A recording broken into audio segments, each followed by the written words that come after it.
Hello everyone, welcome to my new mini blog. কিছুদিন আগেই তো ভীম একাদশী ছিল আর আমাদের এখানে মেলা বসেছে। এখন আমরা সবাই মিলে যাচ্ছি মেলা দেখার জন্য। ছোটবেলায় বিশালাকার ভীম ঠাকুর দেখার যে আগ্রহ ছিল সেটা এখন আর নেই। বাড়ির কাছে মেলা বসেছে তাই যাওয়ার একটু ইচ্ছে হলো। সে যাই হোক, চলো এবার আমাদের এখানের ভীম ঠাকুরকে দেখে নাও। ঠাকুর দেখার পর এখন আমরা যাচ্ছি মেলা যেখানে বসেছে ওখানে। এটা কিন্তু খুব বড় একটা মেলা নয়। মেলাতে এসে যাকেই দেখছি শীতের পোশাক পরে আছে, শুধুমাত্র আমিই ছাড়া, তাই কেমন একটা লাগছিল।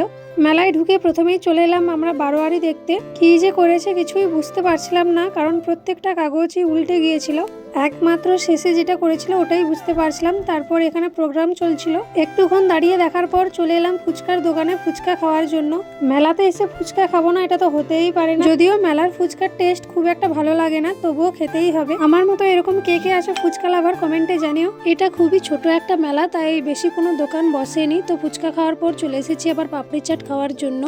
এরপর চলে এলাম এই দোকানগুলোতে, আর এটা ছিল 6 টাকার সেল। এত ভিড় ছিল যে ঢোকাই যাচ্ছিল না। এখান থেকে নিয়েছিলাম আমি এই জিনিসগুলো। আমি যে মেলাতেই যাই কিছু না কিছু কিনে আনি, আর এগুলো ছিল সব কিছু 6 টাকার করে। এরপর চলে এলাম আর একটা দোকানে, এটা ছিল 10 টাকার সেল। এখানেও কিছু জিনিস কিনেছিলাম কিন্তু সেগুলো আর ভিডিও করা হয়নি। তো যাই হোক, তারপর বাড়ির জন্য খাবার এখানে নিচ্ছিলাম। এরপর যাচ্ছি বাড়ি হেঁটে হেঁটে। তো আজকের মতো টাটা, দেখা হচ্ছে আবার নেক্সট ভিডিওতে। সবাই খুব ভালো থাকবে। Good night everyone.